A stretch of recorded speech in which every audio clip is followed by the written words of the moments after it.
Hello everybody and welcome to Civ House. I'm Rob and today we are going to be taking a look at religion, something that I think, and I think Connor does as well, maybe a lot of you feel like needs some pretty massive changes, or maybe you're one of those people who likes the way that it is in Civilization 7. I don't know, we're going to take a look at that today, but before we dive in, make sure to like and subscribe so you don't miss out on any new Civilization 7 content that we're putting out pretty much every single day. Also, let me know about your opinions for religion in Civilization 7 in the comments section below. But let's hop into this because, look, religion has been a part of the past few Civilization games, and while many have had plenty of comments about it in the past, we here at Civ House believe the Civ 7 version may be the worst one to date.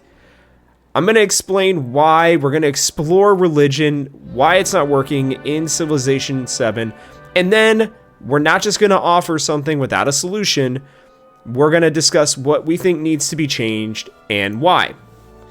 So, yeah, in case if you were unaware, religion for the most part is relegated to the exploration age in Civilization 7. You obviously can found a pantheon in the Antiquity Age, which is generally mostly just used for altars. And they are strong. Don't get me wrong, they are. But they're still underwhelming in terms of making your empire religious in any real significant way, especially, obviously, in the beginning of the game. But after this, religion becomes the focal point during the Exploration Age for the cultural legacy path. It plays similarly to what happened in previous Civilization games where you found your religion and you select a few different beliefs, and then with this you are able to spread your missionaries and your religion across the globe, and you're collecting relics while building temples, and then once you reach 12 relics, you've completed the cultural legacy path for the Exploration Age. Now, if you were someone who did not enjoy religion at all in Civilization 6, this might be the right amount of religion in your gameplay. But if you miss how significant religion was, then this is a disappointment to say the least, because religion all but disappears in the modern age. Now let's look at why religion needs more and really what the purpose of this whole video really is. You know, the Civilization games have always been about building something and creating your own world history. Sometimes this has meant, building a massive empire, and that was great in pretty much all ways, right? Other times it has meant establishing a small but mighty nation that could corner the economic market. We're looking at you, Venice. Then there were times when your nation felt the need to spread your religion and would do so at any cost, including things like war. But the slogan in Civilization 7 is, build something you believe in. And right now, for religion, that is very hard to do. We have lost the ability to truly make a nation or an empire based on religion. And if Civ games are supposed to be historic to some degree, this should be an option, as many nations have been created purely based on religion and pushing that religion to as many people as possible in the world, even if it's been an underlying cause like it was, with Christianity in Rome, or many of the different Arab nations where religion was a part of it, and it was why they claimed to push a lot of things, but they ended up, maybe ultimately not being solely focused on the religious aspect. But if they have to lump it in with the cultural legacy path in Civilization 7, that is fine. But it should be possible to have religion as a focus throughout the game, and right now, this feels like it's kind of impossible. And with this, it's also entirely possible that maybe they just felt as if religion played too much of a factor in Civ 6, and they decided to roll things back. But really, what should they change? Because we're on to the suggestions that I'm going to have here for religion, and I'm not somebody who's going to ask for change, ask for different changes and fixes and all this kind of stuff, and not offer a solution for that. As a quick reminder, as we dive into this as well, the Civ devs do have a track record of listening and making changes to their games, and to make them the best, version of themselves.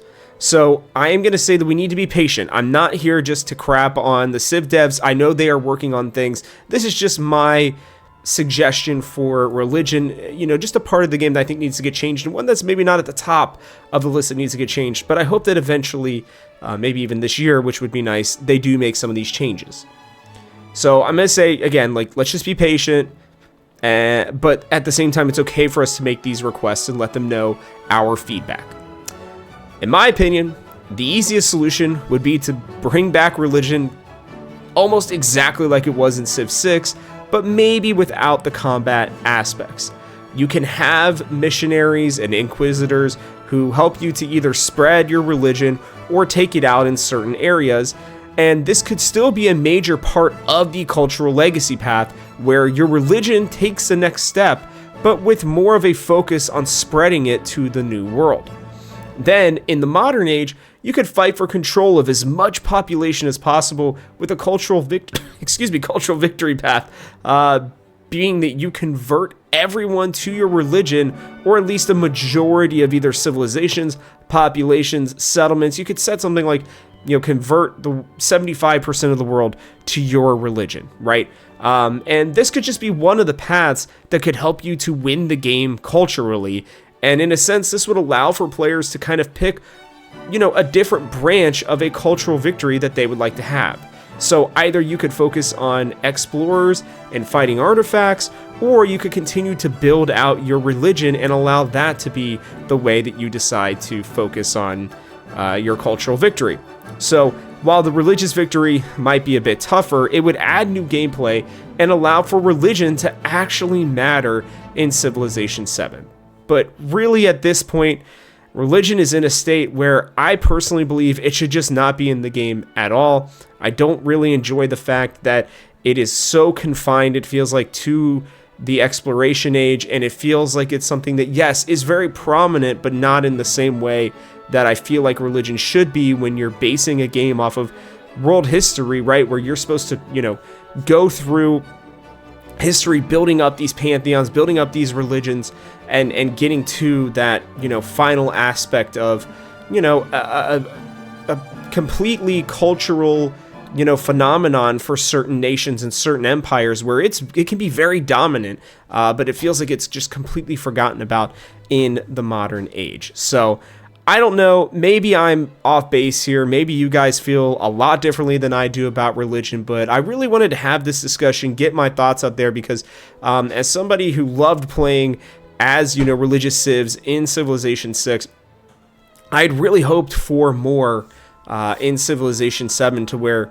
instead it feels more like an afterthought. But again, I could be wrong. Let me know what you guys think in the comments section below. But that is going to wrap it up for us on this one. So from our house to yours, thanks for watching, and I hope you'll join us for one more turn.